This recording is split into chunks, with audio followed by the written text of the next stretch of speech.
Welcome to the Soul Fam podcast. On today's episode, I'm Diana Marquetta, and I have the great pleasure of interviewing Adam from the Medium channel on YouTube. I've been watching Adam for a while, and his combination of predictions, a little bit of astrology, tarot, numerology, and his sincere guidance to help us not only prepare, but traverse these tumultuous times on an energetic consciousness and really on a 3D level as well has really sort of grabbed the internet by storm. So I'm so excited to talk with Adam about what's going on currently. And I want you to know we're overcoming all sorts of odds today to help bring you this interview, winds and electrical sort of problems. So there must be a really strong message coming through today. Yeah, well, we'll see what the messages they come through. But yeah, I'm here in the Catskill Mountains of New York, so we had lots of wind, lots of rain, power outages this morning. I had to rush down to my office, and it's been quite a morning, but it's such a powerful time now. There's so much shifts that's happening energetically, and yeah, well, I shouldn't say obviously to you and I, it's obvious, but maybe Right. not to everybody, but the physical, what's solid and physical, that's energy also. It's just on a different frequency, on a lower frequency energetically. So basically, what happens energetically over time is going to happen physically also. So as these energies and frequencies keep building on the planet, that's what's on some level anyway, but it's kind of causing all the old to fall. I mean, it's basically an awakening, a new earth. To borrow Eckhart Tolle's title, A New Earth, but it is like a new energy, a new reality that we're coming into, and and the old has to fall, and it's pretty tumultuous for a lot of people. Like we see what's going on in the world with the politics. Mm-hmm. Yeah, that absolute craziness is normalized in today's society, basically. Right? I mean, Right. There's a lot of craziness going on. So I think, yeah, and do you sense that, Adam, that this with the sort of craziness that's going on, that it, as you just said, it's become acceptable. So is that because we just can't deal with it? We're sort of pinging around trying to, stay grounded and take care of ourselves at the same time. well, I mean, there's that, but I think that it's also a very calculated series of programming and manipulation of the masses that's going on also. And it just kind of gives me the sense to say that it's been going on a while. I could go more into like conspiracy theories, conspiracy facts, and all that kind of stuff. But just to answer the question, yeah, I do believe that this is all very orchestrated Right. to further divide and conquer people. That there is a ruling class, whether you call them the cabal, the deep state, the globalists, whatever. It's been that way for a very long time. It's nothing new, but it's just sort of carrying out an agenda, carrying out a plan to further centralize things, control things. And I have to tell you that people awakening and spirituality is the one thing that they don't want, because then the whole plan is going to fall. It's happening already. So there's a lot of pressure against spiritual awakening. There's a lot of psyops that are going on, like psychological operations that are happening.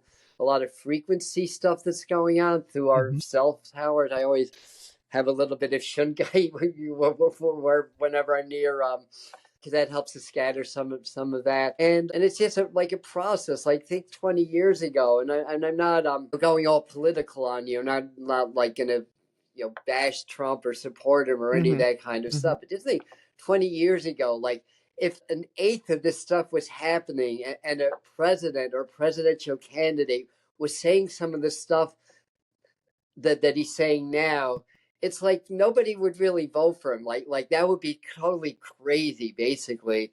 So we had the 4 years between 2016 2020. Lot of stuff on social media, right? On then Twitter, now X. And it's like conduct you wouldn't expect from a president. I Right. could just hear my parents on the other side just kind of rolling in their graves because they were staunch Democrats. I was raised as a Democrat. I left the Democratic Party sometime during the Obama administration. That's a whole other story. So I tell people, no, I'm nonpartisan. I'm not right wing. I'm left wing. I'm in the heart. Right. Like the Native American meme that was going around for a while. What if I told you the right wing and the left wing belong to the same bird? So I Right. kind of had the same dirty, corrupt bird. So to me, they're just two parts that are answering to the same authority, basically. So we try to keep that perspective and understand what's going on. But, it's just programming. It's like manipulating how people think. That happens through media and and social media. Yeah, they say we have free speech. Yeah, but we also have an algorithm on social media. That's where most people's voices are the strongest on social media. But the algorithm controls what is going to be seen by your peers and what isn't. So if what you're saying is supporting the divide or supporting their agenda, you're going to get all kinds of hits.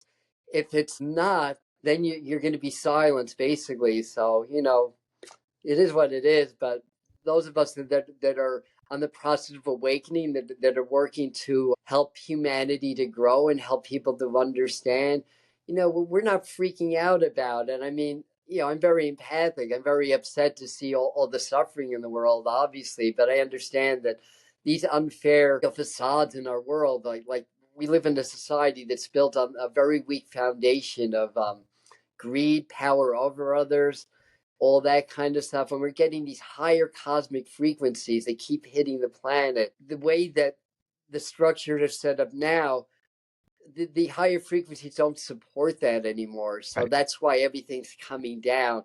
To me, Donald Trump, Elon Musk, and all of them, they're just players. They're almost Right. like actors to me. To me, it's almost like a show. I mean, not to trivialize it or generalize it, because there's some serious stuff that's happening, but it feels like all partially orchestrated. And as these frequencies keep getting higher, the foundations have to crumble and the structure has to fall. It's like built on a house of cards, basically, on a weak foundation of greed, corruption, power over others. And all it takes is the big bad wolf or the big bad coyote. I don't know if you guys understand the legend of the coyote, but that's Donald Trump, basically, the trickster that tricks people into growing, learning, and awakening. So all it takes is the big bad wolf to blow it all down, Right. basically. What was it, 4 or 5 years ago? All it took was a tiny little bug to tear this whole society down, basically. Exactly. So Exactly. that's the reality. So if we're in our heart and we're in our power, we can be okay during these changes and help empower others, basically. So, anyways. I love that. I so appreciate that and honor that. And you're so willing to talk about it. And I feel like, if I understand you correctly, what you're saying is that there's such immense power in spirituality. Oh, yeah. Basically, and it's an awakening. It's all frequency, it's all energy. Everything's energy, right? So and it's just, it's the time. If you look, you can go to the Bible, to Revelations and other Hmm. prophecies. You can go to the Old Testament; it was filled with prophecies. I love the Bible, even though I understand that there's another side to it. I'll put it that way. But then you can look at the Hopi prophecies, the Maya prophecy, Yeah. Nostradamus, Edgar Casey, Hmm. and more recently, Baba Vaga. I think that was her name, the Right. blind prophet from Hungary, I believe. Uh-huh. She had some very chilling predictions for 2025, let me tell you. Also, So, Adam, let's back up a little bit. How did you get involved in spirituality? I feel like you have an interesting background. I don't know about all of it specifically, sure. but I'm super curious what brought you to be a voice in this awakening right now. Yeah, I know it's a calling. So Yeah. basically, as a young child, I know that I could sense and see spirits. So a lot, especially today, a lot of young children can. I kind of remember being like 4 or 5, and hearing my mom's voice. Oh, you're talking to the people that aren't there again. That kind of a thing. Huh. So anyway, always had that interest, but I had a spontaneous awakening in 1970. I was just riding my bicycle, basically, and then all of a sudden it's like a bright flash in my mind, and then a second flash, and then I just stopped. I looked around, everything looked the same, but it was different. And I just, I started crying. And my first thought was, everything I've learned up until now is a complete lie. Now I must learn the truth. So that Huh. was the thought that came in. Meanwhile, I was in college then, and I was studying. I was going to be a meteorologist. I had my whole life mapped Oh, out, and in one flash, it's like, no, that's not what your life's going to be.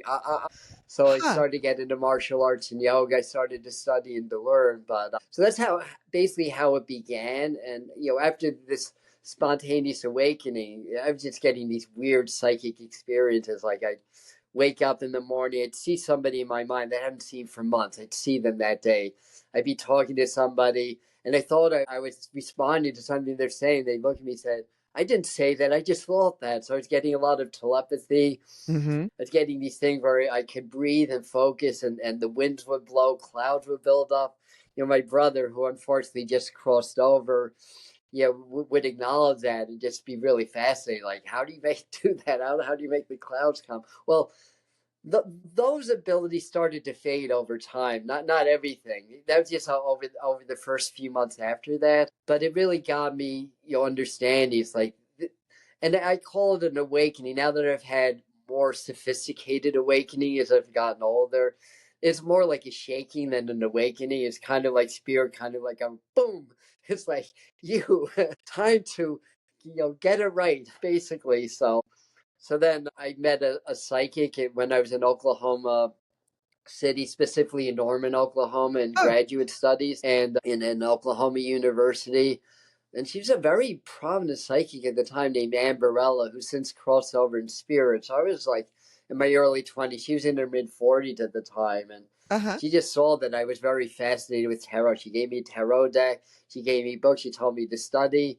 Then she gave me her tarot clients to do reading. I was thumbing through the book, but she would keep saying, just trust what you're getting. You've done this in other lifetimes. You know what you're doing. Just trust what you're getting. Interesting. So there was that. And, there's definitely things that happen. I started to do mediumship in around 2000. It just started to happen. Then I just, Huh. got into John Edward because he was on TV. And also, I knew of him back in Mm-hmm. 2000 because I worked in New York City, Manhattan, in the East Village, and it's kind of like a Wicca, kind of a Mm-hmm. neo-pagan curio shop that I worked in. Hmm. And I did readings there. And then I heard a couple times, people said, have you heard about this kid, John Edward? He's 16 years old. He's amazing. And all that. And I started later on work the psychic fairs that he used to work on Long Island, right outside of New York City, for those that aren't New Yorkers like me. And so basically, I watched he had a special before Mm-hmm. his groundbreaking TV show Crossing Over came on, Mm-hmm. and he explained how he got the information. You get images, you get feelings. I was thinking to myself, everything you say is like, well, this happens to me when I do readings. So to make a long story short, I put it to the test. I never had anybody ask me to talk to the dead in years that I've been doing psychic readings, but I wanted to know if I was a medium. So I was working at not at enchantments anymore. I was at oh God, what was it called? Quest Bookshop in Midtown Manhattan. That was Oh, part of the New York Theosophical Society, oh, for those that are interesting. into theosophy. And somebody just called and asked if there's anybody that could talk to the dead. The manager looked at me. I said, I'll take the reading. I went to the back room. I connected to my guide. I didn't know who my guides were at the time. I'm not attached to the answer. I just want Huh. to know if I'm a medium. And I'd seen the great Shelley Peck, who was one of John Edwards' mentors, Mm. years before. So I knew good mediumship. I knew what evidential mediumship was, and I'd watch her. She'd go through the aisles. She'd point to the person. You get the names of the spirit, very specific things. I think that's great, but what's the point? They're dead. That was my mind at the time. Huh. So anyway, this guy comes, asking for a medium. I said, all right, I'll take the reading. I connected to my guide. I said, if I get specific evidence, not grandma's here holding a bag of cookies saying, I love you, but specific evidence from spirit. Uh-huh. So anyway, I shook his hands, and I heard father in my mind. I got a Huh. sharp, let's see if I remember all these bits of evidence, a sharp pain in my solar plex. So I saw the number 10, the letters REN in an airplane, basically. So I told him all that. As I said, basically, I feel like father's here. Show me the number 10. The letters REN. I'm feeling my chest. I think he died suddenly from a heart attack. And I'm seeing an airplane. So he looked at me and he said, oh, the number 10. I Right. don't know if I mentioned that. Yeah. Okay. So he said, okay, well, my father was, I think he was Lebanese. You know, my father, he said his name. It was a long name that began with the letters REN. And he said, well, my father died 10 years ago from a heart attack. His name was so REN. And he was an airplane pilot. Oh. So it's like, okay, I got my answer. But it gets better because as I was doing the reading, I started to pick up that they had a very strained relationship. I'm getting chills as I'm talking about this. And then he just started to cry. It's like my first mediumship reading ever. I have a grown man crying in front of me, like, what do I do, Spirit? What do I do with this? So anyway, I just heard, just lighten it up a little bit. So I talked about Yeah. like a family event or whatever. But what came through and what I told them, the meeting started to cry, that I told them basically, your father's saying that he was very hard on you, very critical, because in his eyes, you were a reflection of him. It had nothing to do with you, basically. That's when he started to cry. So anyway, hour went by. He shook my hand and he said, I've held on to this grief and this guilt for 10 long years. And 1 hour with you, I can let it go forever. And then all of a sudden I had my answer, not just that I am a medium, but why it's important. Mm-hmm. It's not just that they're dead, Mm-hmm. basically. Like I learned why to do this. So I found a teacher at Lilydale, New York, named Sharon Klingler. I took a couple of her classes, and I developed it basically. I think that was just spirit. I call it beginner's luck sometimes, but I think that was just spirit getting my attention, letting me know to follow this path. So anyway, I know you were asking more about how did I get into YouTube and doing all this stuff, but these are all steps along the way. So Well, I'll it flash. speaks to your expertise. It's not like Yeah. you're new to this. You didn't just jump on and say, "Yo, hey, I've got a YouTube channel." There's a lot of expertise and experience behind what you're sharing and what you're interpreting. Yeah, so I mean, I mean, like I said, I was going to be a meteorologist, so I'm very scientific. You know, I value So interesting. research and everything like that. Um, and then when I do my mediumship, I put myself in the audience. That's kind of my sort of Mm. what's the word, modus operandum. It's like, what would it, if I was in the audience, what would it take to convince me that this medium's real, basically. So I always want to be very evidential. But anyways, and so I did a lot of studying. You know, I've always been a conspiracy person at heart. You know, I love the X Files. Mhm. You know, when I was a kid, I knew that UFOs were real. Like I knew that there were aliens. You know, this is back in the '60s. You know, I was born in the '50s. Like Sting, right? Like that's police song, born in the '50s. Um, and I've always been into it, and you know, even when I was a kid, even before I knew that, started to develop as a psychic, when I kind of lost those abilities because all I wanted to do was to fit in. You know, bad idea. That was never going to happen. But anyway, I would still, anytime there's a real witch or a psychic on TV, I had to watch. I was still very fascinated. Mhm. So I knew Mhm. about UFO. I knew about conspiracies. I my martial arts teacher after my awakening, you know, he's in spirit also. Mhm. He was actually part of the Panther Party that became known as the Black Oh, Panthers. wow. Very fascinating history. Yeah, he knew Huey, what's his name, Huey Newton and Eldridge Cleaver. Like he knew them basically, and he would explain, no, they were not violent. They were an equal rights group. They were Mhm. called the Right. Panther Party. The media called them the Black Panther. You know that the media, the media's job is to direct the thinking of the society. Basically, people that wanted equal rights, they were seen as the bad guy. But anyway, but he was very politically aware, and he basically said, you know, he told me, he called it the grand plan, but he's the one that really Mm. taught me about, you know, what's going on in society, like the governments, like the secret organizations and everything, all the oppression. This is back in the '70s and the '80s. We're talking. So he put me through a process of counter conditioning. He said, you have to Oh, counter really? condition, basically. So I got that when I was young. So anyway, so I have a background in interest in this kind of stuff, you know. So that's the point of me saying this. So every New Year's Eve, I do a little ceremony. I light a candle. I call on my guides and spirits. So I did it in 2019, and I Mhm. just heard, start a YouTube channel. There's going to be a need for it. Yeah. Now, I didn't know the pandemic was coming. I didn't pick some things I pick up on psychically, some I don't. The pandemic I didn't pick up on yet. I Mhm. didn't know why there'd be a need for it. And when I got that, I'm like, what? Are you kidding me?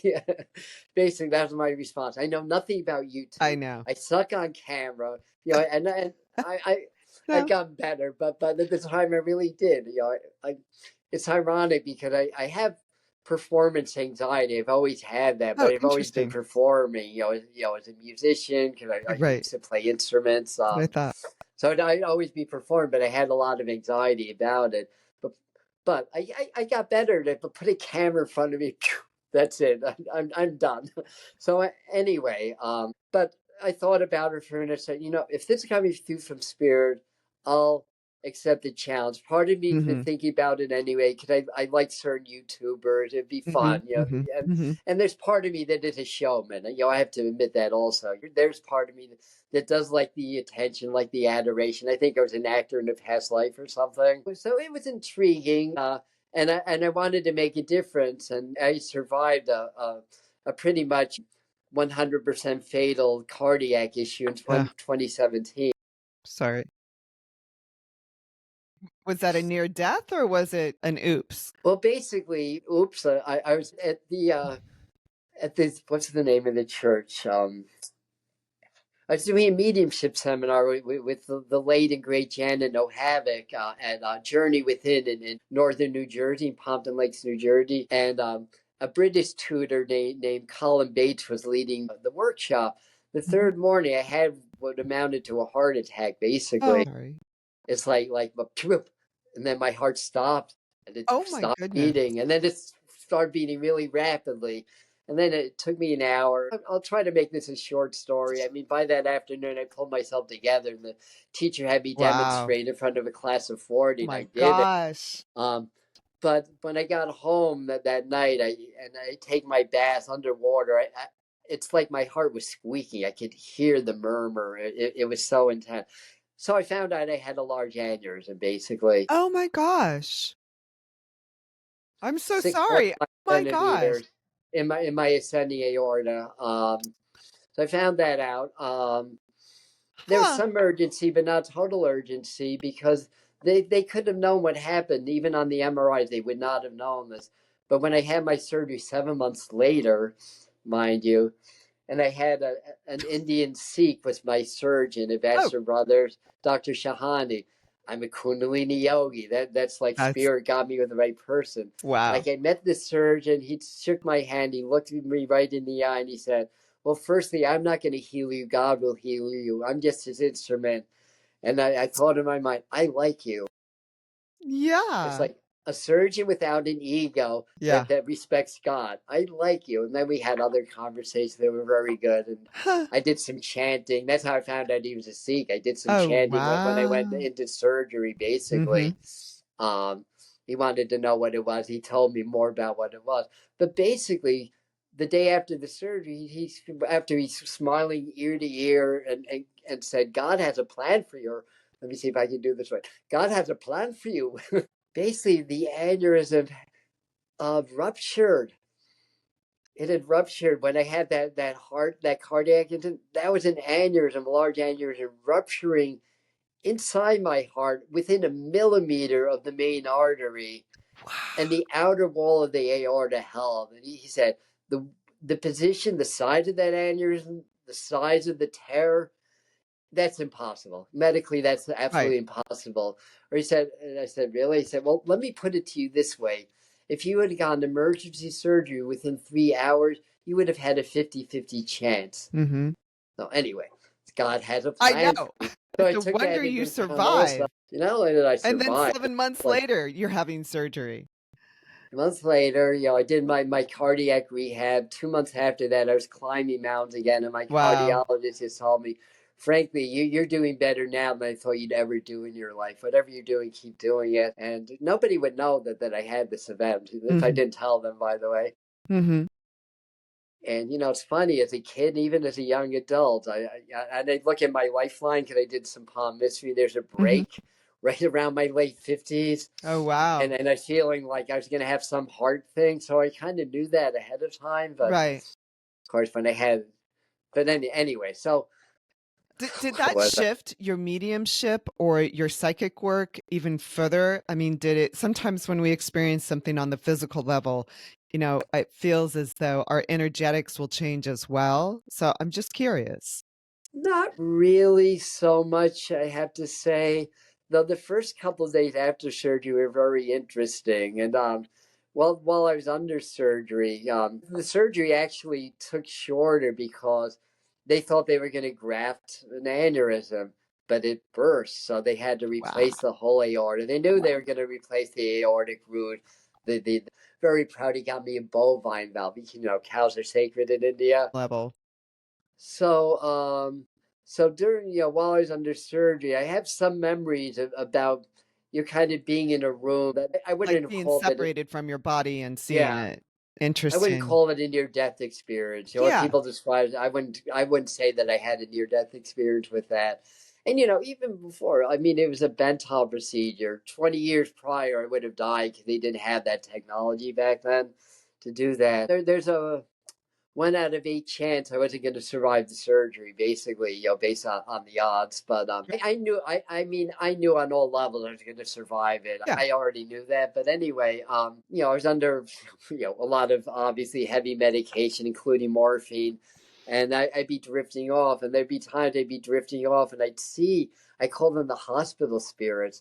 And I'd see these beings, they would hug the patient. I'd see these spirits, they'd go and hug the patient and go around and hug different patients.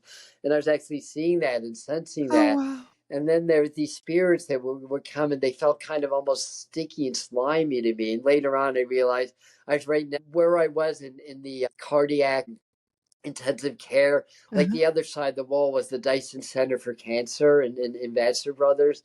And I realized these were the ones that passed from cancer. They have that kind of a spirit signature as they're coming in. Huh. And then I'd astral travel. I'd be on the elevators, and I'd see the people, the doctors going on the elevator. So, but after about 2 or 3 days, that started to fade. But Interesting. So, I mean, you were sort of in another dimension, so to yeah, I was speak. kind of in between the worlds, so to speak. Yeah, which is my Wow. website. It's addedbetweentheworlds.com. So that's my one of my bylines. Yeah. Wow. Go back to the part about cancer. I'm intrigued by that. You said there's a sticky, sort of slimy sense about it? During that, I mean, when I pick up on the people that pass from cancer, when I do mediumship, I don't get that sensation. Uh-huh. Just to be clear about that, but I was getting that during those days. They just felt slimy. It's just like I can't describe it. And I realized later on what that was. There were other strange mystical things that were happening, but Interesting. Well, because it's all energetic. So that's why I'm asking is because yeah, perhaps the cell adopts a certain sort of slime about it and truly believe that, and I'm yeah, pushing the boundary a little here, is that sound and frequency can really change our cellular structure and will be used more absolutely, and yeah. more in the medical community. And that's So proven now. So, we'll have some interesting therapies developing. Yeah. yeah, I'm excited about that. So Good. we'll back all the way up to meteorology and what's happening with the energetics on the planet at the moment. So you really have a clear understanding of this. I know you do on a psychic level. Just for the audience's sake, I'm curious if your work in meteorology has given you sort of an edge on it as well. Believe so. Yeah. Um, understanding, like global warming. We were studying Mhm. that in the 70s. Mhm. It's not nothing new. Mhm. People say that it's a hoax. It is and it isn't. I'll put it that way, because Hmm. global warming is absolutely real. It's like in Greenland's a good example. The U.S. wants rights in Greenland. Our current administration, kind of wants to. I don't know what exactly what he wants to do. It changes every day, but Right. whatever the case, and I understand it's strategic. It's a Mhm. strategic location, but also the glaciers have been melting from the global warming that's Mhm. being denied, basically, and they're finding gold. They're finding all kinds of precious metals and minerals there. So of course Denmark's not going to give it up. But anyway, point being is that it got very politicized and very exaggerated, pushing, in other words, using the global warming to forward certain agendas to further control the society. That's to me where the hoax is about it. I want to say. But the planet is, is warming up, and a lot of it is due to carbon dioxide and methane. Not cows farting, but Yeah, just all our factories and just how we operate as a society overall on the planet, cars, all all that of that. stuff.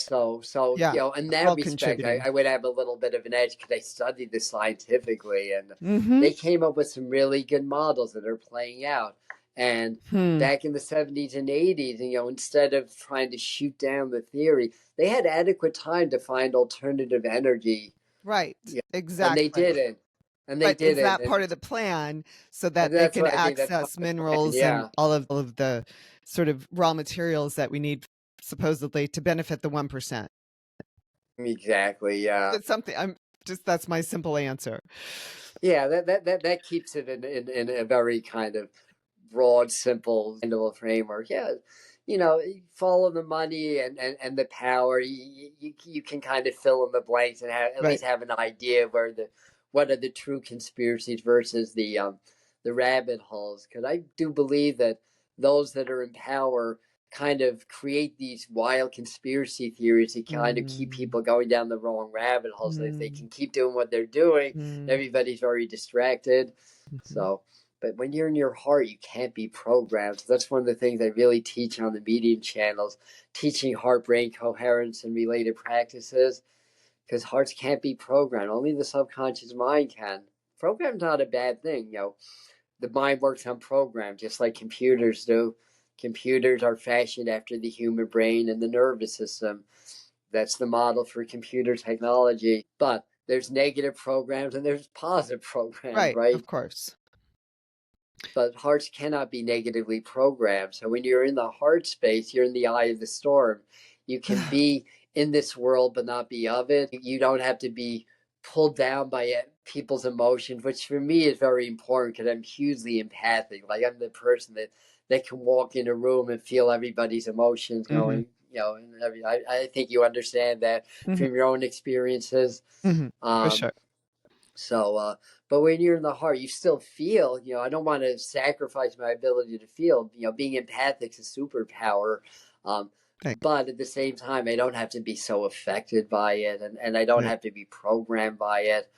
And hearts love. It's not complicated. A coherent heart loves and is grateful. Basically, an incoherent heart is fearful, is anxious, is angry. I mean, these are valuable survival emotions, but they take you out of the heart, out of spirit. I love this, Adam. The previous podcast that we just did, I did with an angel communicator, and we talked exactly about manifestation from the heart, where manifestation is a big thing on the internet, Instagram and TikTok and Of YouTube. course, yeah. But what his telepathic communication was that really it's the power of our hearts, and being in our hearts is really where the manifestation can come from in a more Mm-hmm. powerful way. And I really appreciate that you're talking more about the coherence of the heart. Can you expand on that a little bit? Because do you also talk a lot Sure. about healing the heart? I think not only is the world a little crazy, but I'm sure lots of people have experienced heartache of their own. So there's a Oh, yeah. temptation to close down the heart and not trust it or not believe in it or see the value Yeah. of it. Well, firstly, we can't be afraid to feel. Not Mm. everything we feel is going to be rosy and fun, but we can't be afraid to feel. So that's the first thing. We have to accept, pain, heartache, and all that stuff is part of the human experience. And not say this is bad and this is good. Now, getting back to the heart itself, thanks to HeartMath Institute Hmm. and others, and pioneers like Joe Dispenza, I talk about him often. Hmm. We know from 1991, we know the heart's the largest electromagnetic generator in the body. We know that the heart and the brain are really two parts of the same system, and that we even have a form of brain cells within our heart and no other place in the body. And from my own work and my own practice, what I say is that that our hearts are the the largest electromagnetic generator in the body, but the brain is the transmitter and receiver of that information. So when we bring the hearts into vibrational coherence and you just sit with gratitude, nothing spirituality is hard. It's all extremely simple. You sit with gratitude, compassion, and you hold that frequency. And then there's another teacher I like named Dr. Teresa Bullard that started the mystery teaching schools. She calls gratitude the master frequency. And I've always thought that too, because what happens when we're grateful is because we receive something amazing, right? And God's spirit or source is the ultimate giver. So when you feel grateful, you align with the energy of the ultimate giver, the universe. It really is that simple. And people that have a hard time with law of attraction don't acknowledge the beauty of that simplicity and don't work with that, and also have a lot of shadow aspects that they haven't cleared. And a lot of programming that they haven't cleared. So basically, and Joe Dispenza, really, I love him because he's not only brilliant, he's a brilliant communicator also. Like you listen to him, it's very simple. He's so easy to understand. And basically what he'll say and what I say also is, when you hold an intention of an ideal future, what your dream is, that's the brain. So you hold that in the present moment, like you can see it, feel it, smell it, taste it, as if it's real already. When you feel grateful for it, that's the heart. The heart's the feels, the heart's the magnetic part of it. The brain is electrical, basically. So then you bring your heart, your brain into coherence and what you're manifesting in your life, basically. So the intention is the brain, the gratitude is the heart. So you're blending that, and then you send a very powerful signal to spirit, or what Joe Dispenza calls the quantum field, or that field where all possibilities, all time, all realities already exist. And if you keep doing that over and over again, you start to create those pathways so that those synchronicities, those amazing things show up in your life, basically. So you can work with healing with the heart.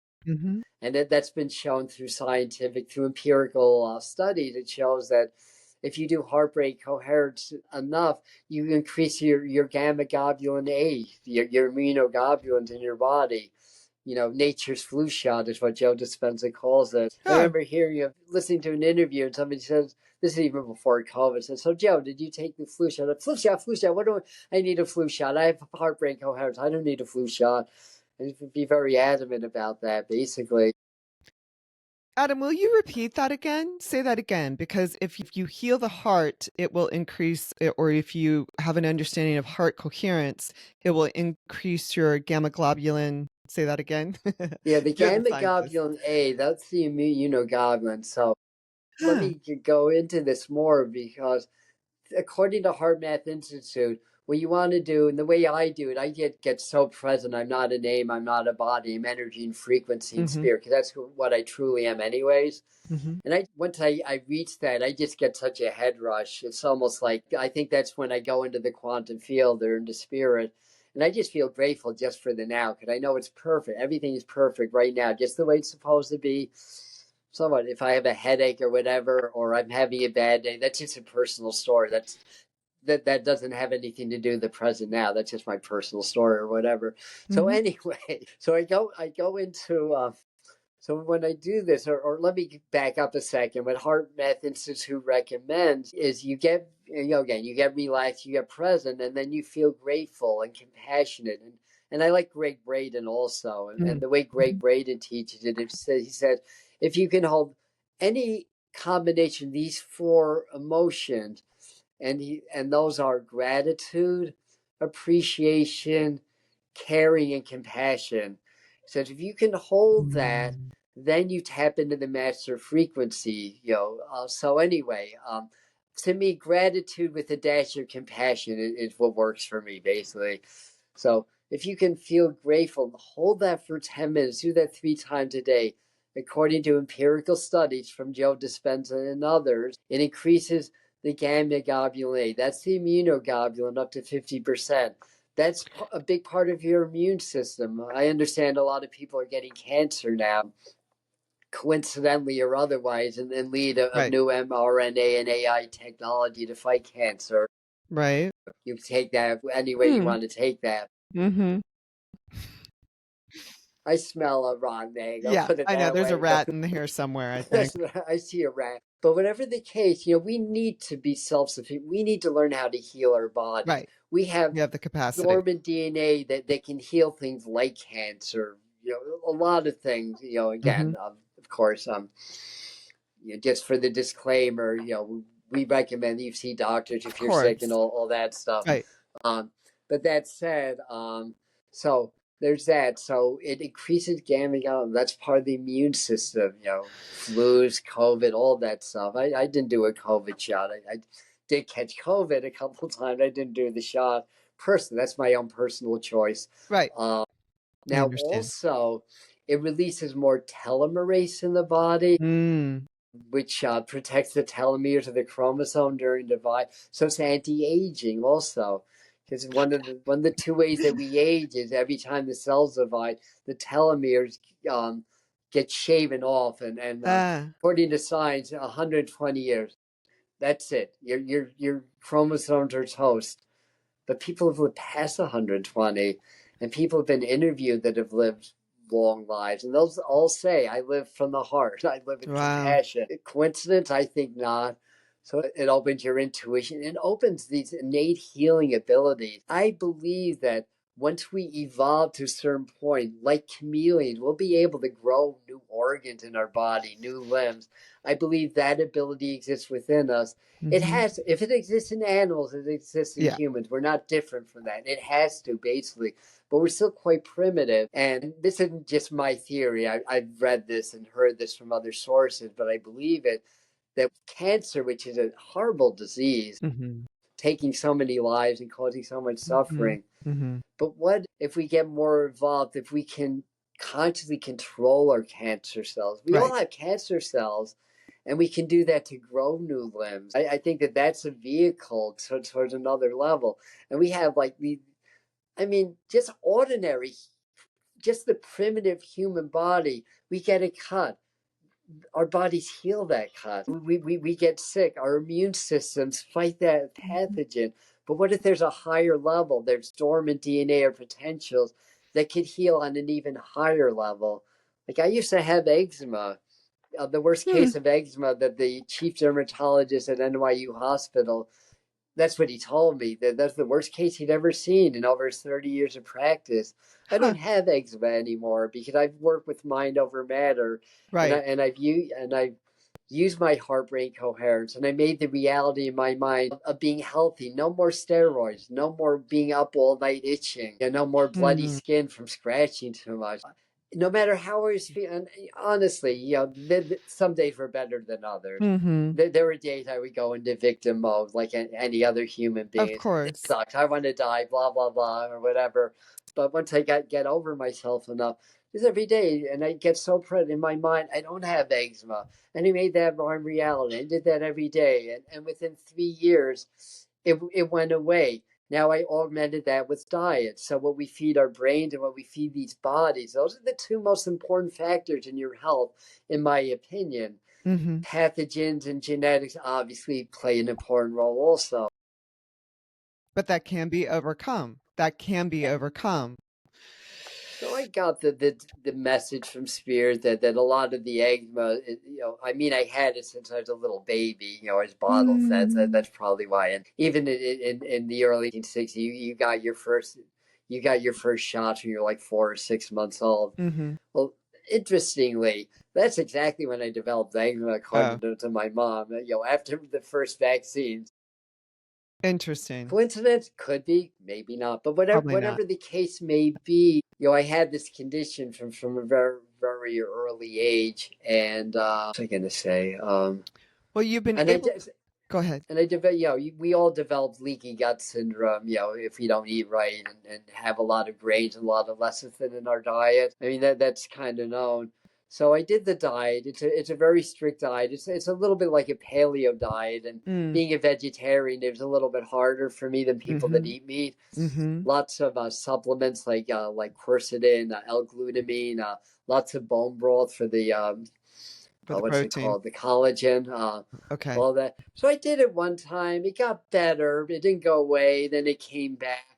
But I was doing this work. So the second time I did it, it went away, never came back. Wow. So I work with the brain. I work with that. So again, my mind, I didn't have eczema. We had these higher healing abilities. We can do this, and illness, sometimes it's a soul's choice. If your soul is choosing that you get cancer, you can, no matter what the heck you do, it's not going to matter, basically. But I think sometimes it's your soul's choice, but you're meant to learn through Right. healing it also, right? So that's a soul's choice too. Anyway, hopefully I have had mind or skin cancer, but hopefully I'll never have to deal with full-on cancer. Right, exactly. Let's circle to understanding where we are on the planet within the terms of the sort of tumultuousness and the craziness, and why you started the channel and why it was important to do it right now. Yeah, well, I got the message, started a YouTube channel. Like I said, I took the challenge. I practiced. I made up affirmation and sleep programs to be more to not have like performance anxiety on Yeah. camera. Yeah, my first Instagram video, 1 minute long, took me about 2 hours. That's how bad it was. Now I can do a 10-minute video, like a half hour, basically. And I mean, I'm not 100%, I'm much better. But anyway, so I got the message that there's going to be a need for it, and I really felt like I wanted to. Uh-huh. Not only I started being more like around mediumship. That's why it's the Medium channel. I wanted to do law of attraction stuff because I love law of attraction. I Mhm. created a program in 2012 called Power Attunements, which is basically I think it's a great program, and it's helped me a lot also. Say So it I've again. always It's been called what? Power. Power Attunements, yeah. Okay. I'm actually Cool. doing a course now, although by the time this airs, it'll be too late for people to sign up on it. But I'm actually doing a course now, a 4-part course online for that, and it takes everything to count. Like there's an art to manifestation. It's Uh-huh. a spiritual practice, and to me, one of the most spiritual lessons that we'll learn as spirits having human experience is the ability to constantly manifest our reality because we're subconsciously manifesting it all the time. Hmm. So basically, so I got interested in that, and as time went on, and I was seeing everything that's going on. It's like I want to help people awaken. That was really the purpose of the channel right in the beginning. I want to be here when people awaken because there's so many. I hate to say, it, but there's so many phonies out there, and there's so many people that are like, oh wow. A lot of people are waking up. I'll be a spiritual teacher. Go on Right. YouTube and make lots of money, basically. So I wanted to create like an authentic space that people could go to, because it's scary. I haven't spoken on so many things that happened after my awakening that really scared the crap out of me and think they were going on in my life basically. And then I had this message after about a year, no, it was a few years. I went up to my favorite mountaintop. My main guy came through. I call him John. I think he's say maybe John from Revelations. John was the scribe though. It's John the Mm-hmm. scribe. I Mm-hmm. think there were 3 Johns in the Bible, at least Mm-hmm. two. But anyway, he goes by John. He just said to me, you've gone as far as you can go. Now you got to go back into the world. So I was in such a spiritual high. It's like, again, So I could, interesting. influence the weather, the winds. I Right. would do like Tai Chi and like animals would come to me, like a fox would come right next to me. Well, that's up. And I thought it was pretty hot. You know what? I was so spiritual, blah, blah, or whatever. Meanwhile, I was being increasingly isolated. I was smoking a lot of weed at the time also as a way to kind of just sort of, deal Calm with, down. cope with things basically as well. I mean, because I didn't like drinking, so I was smoking a lot of weed. Um, but long story short is that, you say you've gone as far as you have to go back and forth. Well, within a year from being in the spiritual high, I was basically in jail, right in the belly of the beast. So, it was a minor charge, but I was still in jail for a little while. Then I had to take these god awful jobs. I had to face poverty, homelessness, a lot of things Oh. basically. But the bottom line was, I had these upper chakras all open developed, but my lower chakras were crap, basically. Mm-hmm. Mm-hmm. And we need to be grounded. I needed to Right. experience certain levels of life in order to continue my path. I feel like even today, 40 years later, I'm still trying to, I shouldn't say trying to, but I'm still redeveloping things that just came to me during that time. But of course, I wasn't doing mediumship them or whatever. I hope I'm answering your question, not going No, off you on are some answering my miles. question. It's really Okay. intriguing. So, because I think I understand, especially when you're in a spiritual world and you're awakening, and um, we have so much more power than we give ourselves credit for. And so you were just talking about how you can affect the weather, you can affect the nature of wildlife. We all have that power, Exactly. Yeah. but understanding how we balance this sort of existence between what may be other dimensions, or just sort of the highness of our frequencies Yeah. back down into the earth is a trick of sorts. It's that balancing point. Yeah, so I'm very adamant when I teach people about the lower triangles and Ah. Kundalini yoga. That's the root, the sacral, and the Hmm. solar plexus to really get that lower triangle strong. And even when I do heart brain Hmm. coherence, I'll still recommend people, develop those lower chakras. One of the things that came up a little later on is that I had to stop meditating because my solar plexus was so blocked that I literally get excruciating pain when the energy started to rise. Eventually, I had to stop and work through that blockage. And come 2014, I call that the year I didn't sleep. And I had a Kundalini activation. And in hindsight, not coincidentally at all, that was during our last solar maximum, was around 2014. It's every 11 years we have a solar maximum. We're in one right now. That's right when the Oh. solar poles flip, basically. That's why we have all the auroras now and everything.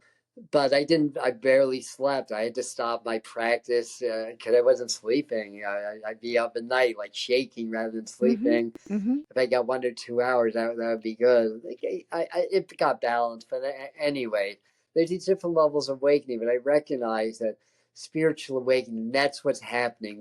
We're coming into New Earth, or the golden age, the real golden age I of hope so. enlightenment, the old expression. Sometimes politicians piggyback on these expressions and it kind of means something a little bit different to them. But I mean, in essence, it means the same thing, anyways. But so we're coming to this. This is a huge transformation of society. And it's like, I'm giving these gifts, I'm giving these knowledge, I'm giving these insight. I've got a job, I've got a spiritual mission to Mm-hmm. teach, to help people with their awakenings. I wanted to create this channel as a safe place people could go. It's all free, obviously, because it's YouTube. I mean, I have paid services and course, obviously, Right. also we all have to eat. But and I'm creating courses. We're doing a new website also. Oh, I'm good. gonna have a free 40-minute course on what I call the divine trinity of spirituality, which is Oh. meditation, presence, and breath work. Oh, I love that. For new people that are just, a lot of people just are having awakenings now. Mm-hmm. Mm-hmm.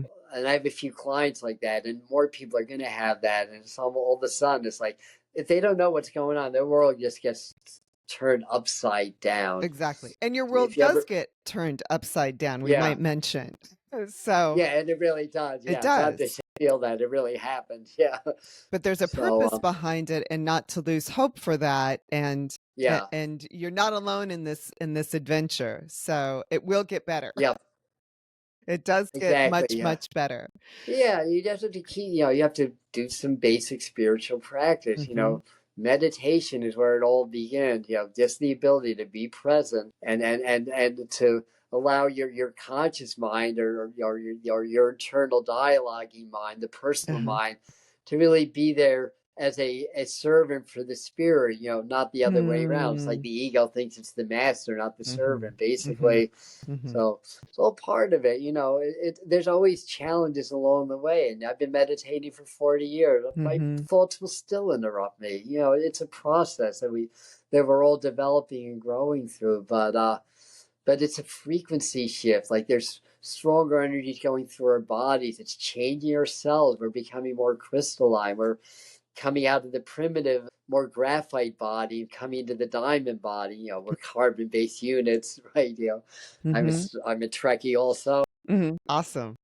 If anybody remembers the first Star Trek movie, heed that warning, because that was basically a technocratic society run by the technology, and the technology would be like the carbon-based units are inferior; they must be destroyed. Right. So what's going on in the world? AI, robotics, all this stuff is going on, and the AI, I swear, it's almost sentient already. Oh, I know.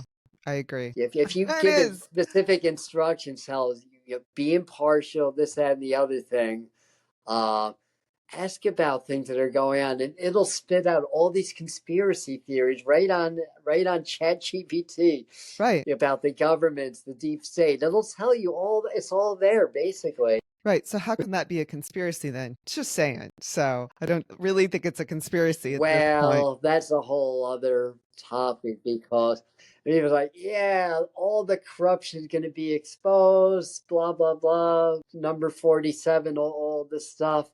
So far, for me, it's been very underwhelming. And I've been telling people, not all of it's going to get exposed. I Right. think what's happening is that the powers that be, yeah, they had to do a little damage control, take a full back position. But I don't think we're ever going to know. I hope I'm wrong, but I don't think we're ever going to know all the names on that so-called Epstein list and everything. I think some of it will come out, and I think it's going to come out in the years to come.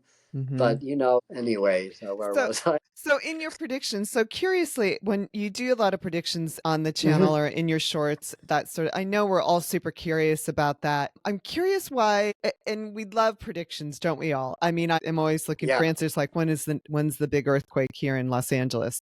Oh, did you say Esther Francis or No, I'm always curious when the big Los Angeles earthquake is coming, which I'm sure is very soon. But back to why we're so intrigued by predictions. We've been intrigued as a society for a long time about predictions.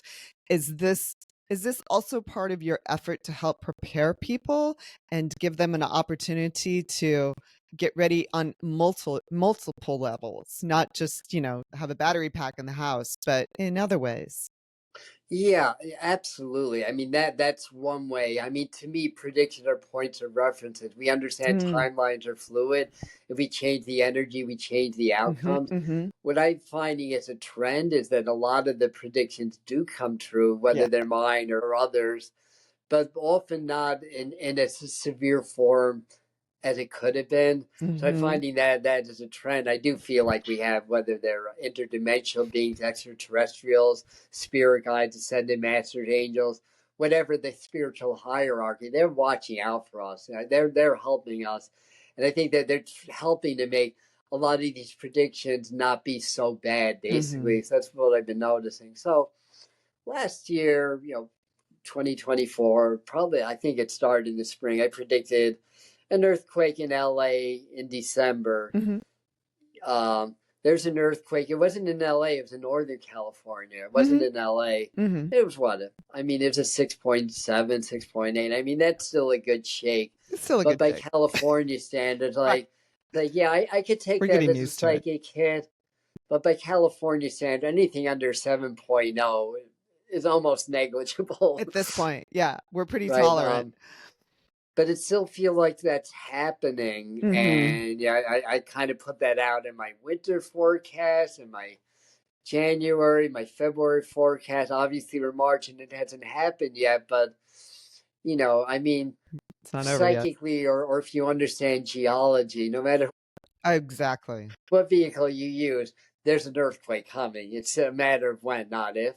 Right. But these frequencies are so high, it affects the Earth herself. Mhm. So what Mhm. we've been seeing, that's been part of my prediction, just across the globe, more earthquakes, more There are. volcanoes, and that's happening. That's going to And continue to landmass happen. changes we should mention as well. Yeah, and there's shifting land masses, and one of the very chilling Baba Vaga predictions was that the Mississippi was going to part due to Mhm. a very Mhm. big earthquake in that Mhm. area. And I don't know if it's going to come to quite that extreme, but I do feel like the Southern Plains is going to have a pretty big one pretty soon, also, which is the southern part of the Mississippi. If it's like eastern Oklahoma or Arkansas or eastern Texas, that's the Mississippi. That's Right. that area.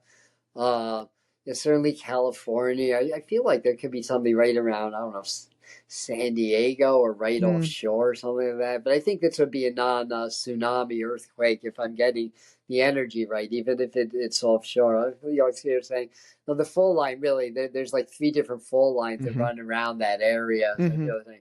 the actual full line would be on land. I think the tsunami threat's more in Japan and in the yeah, the Western Pacific. Meteorology, we call it the Westpac. Right. And When we're there's the predicting Ring of Fire. typhoons and stuff. Yeah, the Ring of Fire. It's going to happen again. And Japan, not that long ago, had a very bad tsunami. So it's not that uncommon in that area. It's a Japanese word also Mhm, for a reason. And yeah, so I mean, to me, they're like points of references. It's mhm. like understand this is what I'm seeing. Not every prediction pans out. Even Nostradamus, although he's so his quatrains are so highly interpretable, Mm, it's hard to know. But like Edgar Casey, like with all of them, not every single thing happened the way they said it would. That's just the nature of it. Everything's fluid, but right. people want to know what's going on, what to expect in the future, so they can prepare in the now and understand things in the now. And I think that's really the value of it more than anything. So, to combat or to arm us in a sense, our spirituality is really a gift and really a power in sort of working in these times and shifting Yeah. timelines and shifting energies and shifting politics and shifting economies. Is your sense or is part of your mission to restore ourselves to ourselves? Yeah, basically that's a big part of the mission because we are spirits and Hmm. we're spirits in human bodies, human experiences. Nobody can be more spiritual than that, right? We're spirit already. So spiritual growth, according to teachers like J. Krishnamurti, speaking of the Theosophical Society, he was a member Hmm. back in the day, but it's too political, so he broke away from Mm, that, mm, just like Rudolf Steiner. But anyway, one of his famous quotes is spirituality is not a matter of daily increase, it's a matter of daily decrease or spiritual growth. And Bruce Lee, I'm a martial artist, so I studied a lot of Bruce Lee.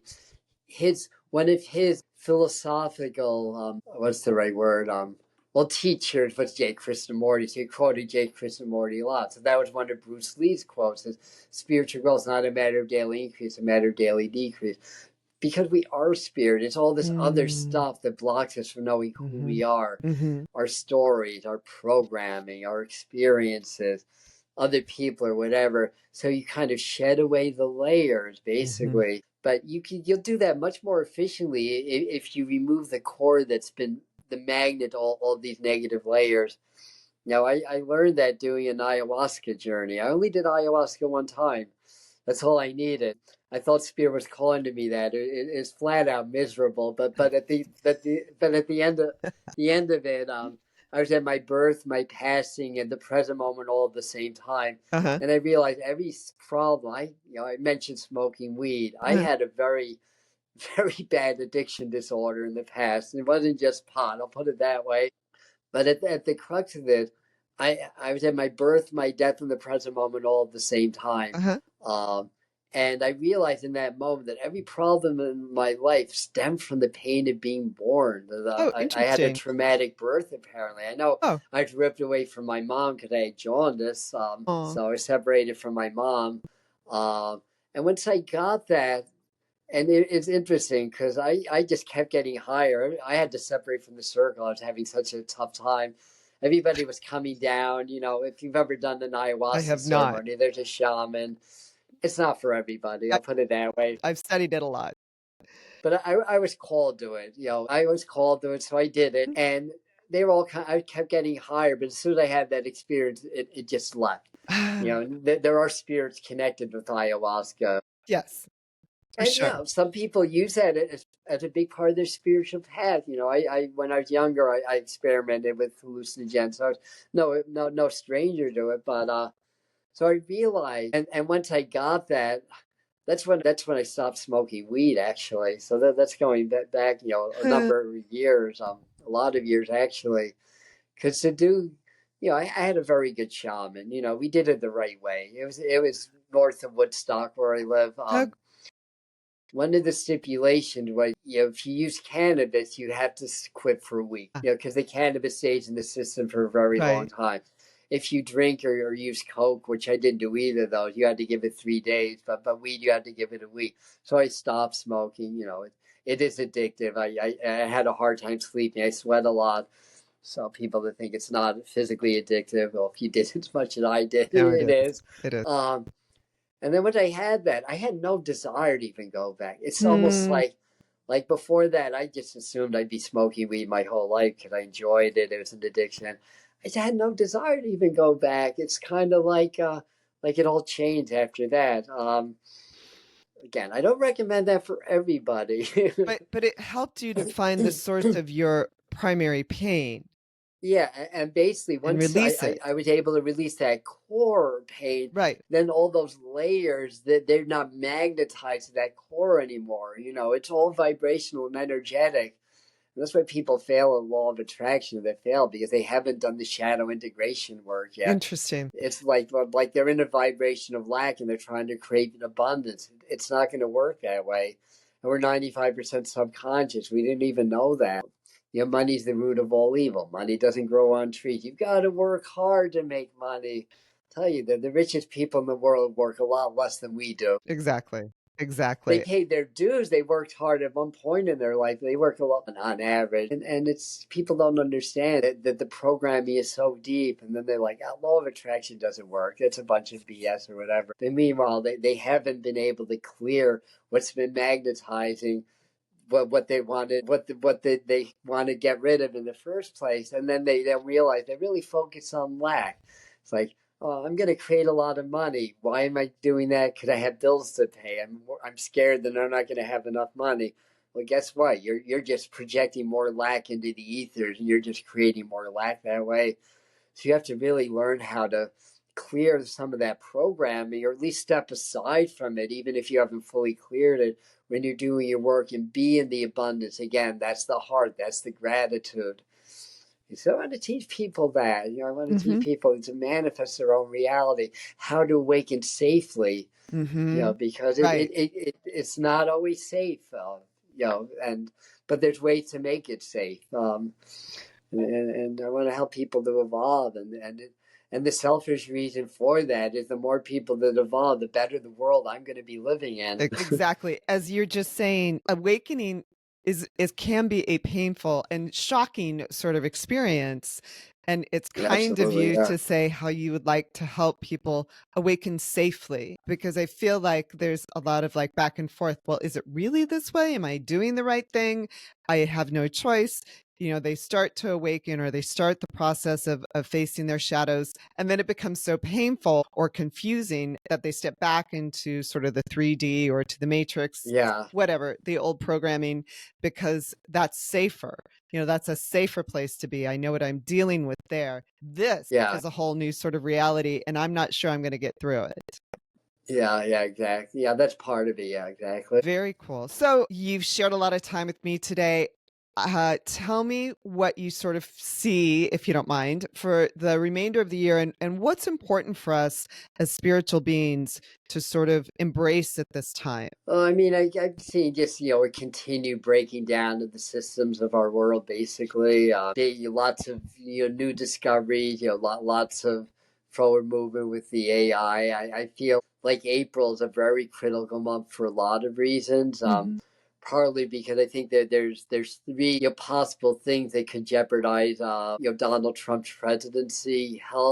Hopefully not, but I've been feeling for a while, and still Mhm. feeling an assassination attempt, another one, more of an inside job for the globalists that wanted him to be elected. This is a theory. I don't know that this is true, but it's, We'll find out. something I'm getting intuitively, that they wanted him in because he has the MAGA, he Mhm. has the following. Mhm. He also had Elon Musk in his pocket to, Mhm. we'll just say, influence the technology. So Mhm. maybe the vote count was a little inaccurate, maybe, but whatever the case, they knew he could win. So I feel like they wanted him in, but they can't control Donald Trump. Nobody can.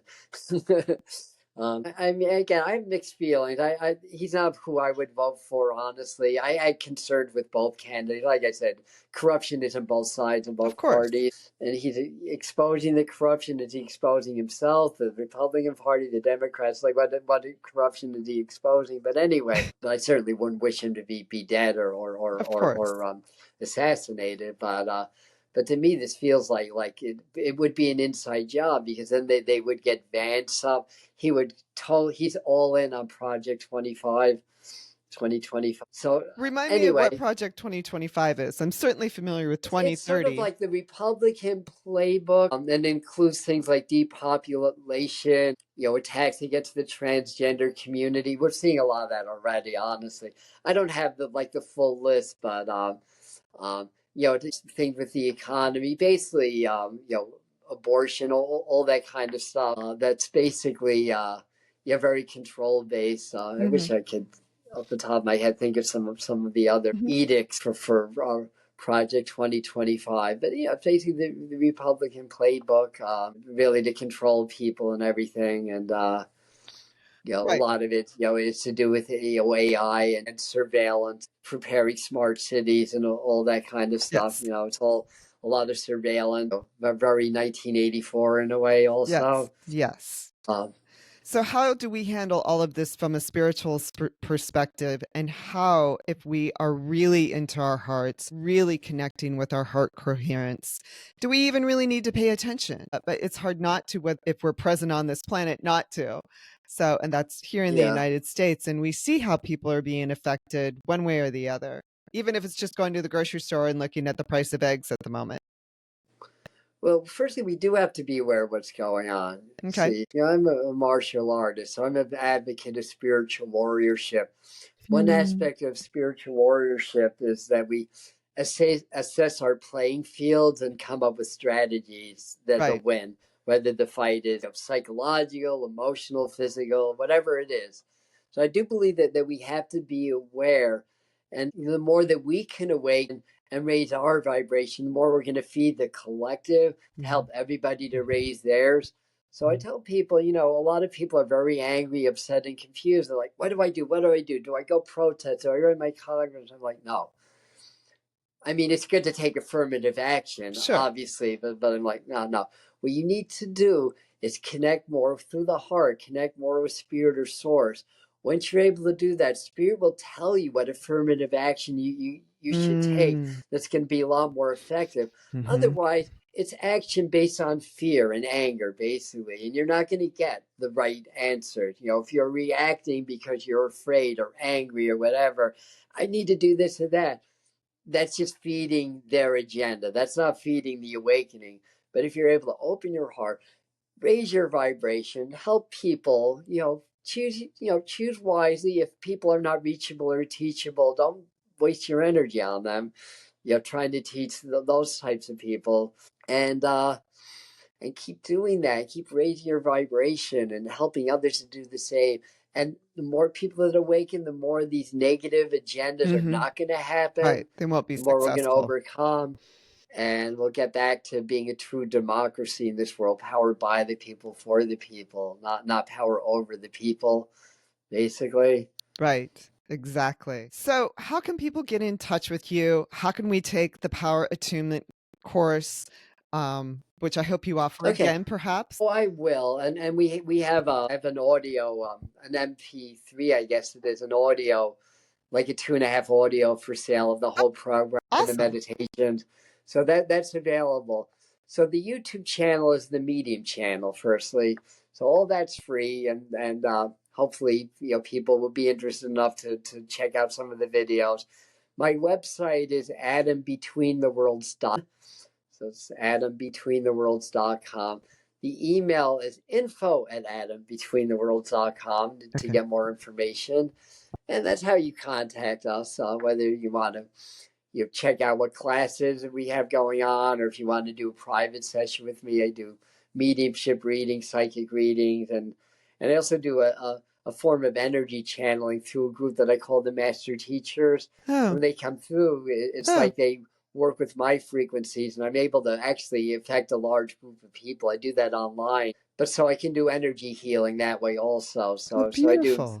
those types of sessions, and then of course there's the power attunement. And again, we want to help. Firstly, people to connect with their loved ones on the other side, or learn how to connect with their guides and angels. Because our loved ones, if they're able to come through, it helps us to heal. It helps us to know that we're not going to die. So that's the number one fear, is the fear of death. So when we lose the fear of dying, we lose the fear of living, and then we can live much more empowered lives that way. Yeah, that's what we do. That's beautiful. It would be very cool to do something to, on an energetic level, to work with you, to bring a whole group together to do the master work. That would be super interesting. Yeah, so every full moon and new moon, I do that on YouTube. I also have a Patreon group for people that want to dive Beautiful. deeper. Okay. That's called Spirit Mind Family. It's just $5 a month, and you can do, energy work with us. We have exclusive videos and meditation I don't share anywhere else. So people that want to dive deeper, find me on Patreon usually. And then, of course, we do courses. I do individual sessions also. Beautiful. Is there anything you want to tell our audience that will be especially helpful to them between now, sort of the spring equinox, and through the summer? Sure. Well, this is it. This is where everything's changing now. People like myself have been preparing for a long time for this moment. This is the earth changes. And the best thing that you can do is develop your meditation practice. Go into the heart. The heart is the eye of the storm. The winds can swirl around you, but when you're in that heart space, you're in that calm. You're connected with Source. You're one with Source. The more that you can do that, the easier the transition is going to be, because things have to change or it's not working. It hasn't been working for a long time in this society, unless you happen to be a globalist and it's working for you. But for everybody else, it's not working so much. And just know it's going to be okay. Anytime we feel ourselves going to fear or anger mode, that's the time to take a deep breath, feel grateful, clear that, go back into the heart, basically, because when we're afraid, we're easy to program, we're easy to control. That's part of the grand plan, or the agenda, is to get people divided, get them fearful, get them angry. Then they're easy to control, basically. So we want to counter that, and we do that by also creating conscious community. That was the other main reason we started the medium channels, to bring like-minded people together to create a strong community. If things go in a certain direction, there may be a period of time where you have to step out and actually survive, actually grow food, and kind of blend the old Native American tradition with the modern technology. I do feel like that's kind of the direction we're going in anyways. Sort of a blending of the very modern and the ancient indigenous traditions, not just in the Americas, but in other countries. Because we are of the earth. Every cell in our body is going to go back to the earth from which we were born when we die. So we are the earth. So treat our bodies well, treat our earth well, take good care of yourself. With this current administration, there are things that I like. There's things that I don't like. I like the idea of food being edible again. Food actually having nutrition again.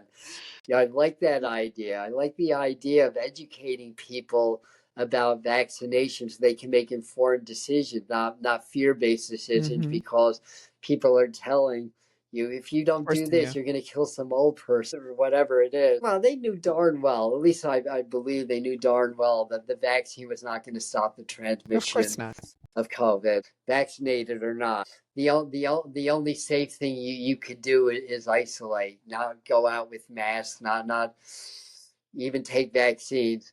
And that's kind of what I did. I stayed home a lot. I would wear masks just because I didn't want people to feel uncomfortable. But masks, well, put it this way, I knew how COVID spread before the CDC, months before the CDC. It clustered. I observed that. What does that mean? It means you're not likely to catch it like you do the flu, like in a supermarket or whatever. People catch it like in their school, or in their jobs. They're around for an extended period of time. They take it home to their families. Their family gets it. That's why it clusters. I'm not even a virologist. I just observed this. It clusters. That means it's that means we have an idea of how it spreads. And anyway, I know I'm going on and on about That we this, may be but encountering that again. So it's just good to remember these yeah, things. that's another thing that we may encounter. So I still saw people in my office. I let masks be optional. I opened my windows, during the height of the Of pandemic course. once a week. Why? Because I didn't want my immune system to go atrophy. Exactly. Basically, we need to be around pathogens. So I'd have them sit a ways apart, 6 feet. That's like a joke also. Viruses are very, very tiny. They don't fall to the ground. And it's been shown that COVID can live a half hour or so outside of a body. You think 6 feet's going to make a Right. difference? I mean, hello. Right. It's just common But sense. anyway, common sense. Yeah. Well, that's, when people are fearful and deeply programmed, they don't have common sense. It's Mm. taken from them. They just follow what they're Mm. told to do, right? Well, on that note, I would. I know we've been going a long time. No, it's perfect. I feel like there's the power to the people that's behind your message as well in Yeah. all of this. So, which is, Self-empowerment. yes, Yeah. it's a very beautiful sort of message and super important for us as individuals and as communities to remember right now. I agree. Yeah. Well, shall we wrap this up? And then I really appreciate your time and Thank you. Thank you for having me. It's been lovely. Thank you. thank you so much. Thank you for joining us for this episode of the Soul Fam podcast. Be sure to tune in to every episode where we dive into a different rabbit hole of the known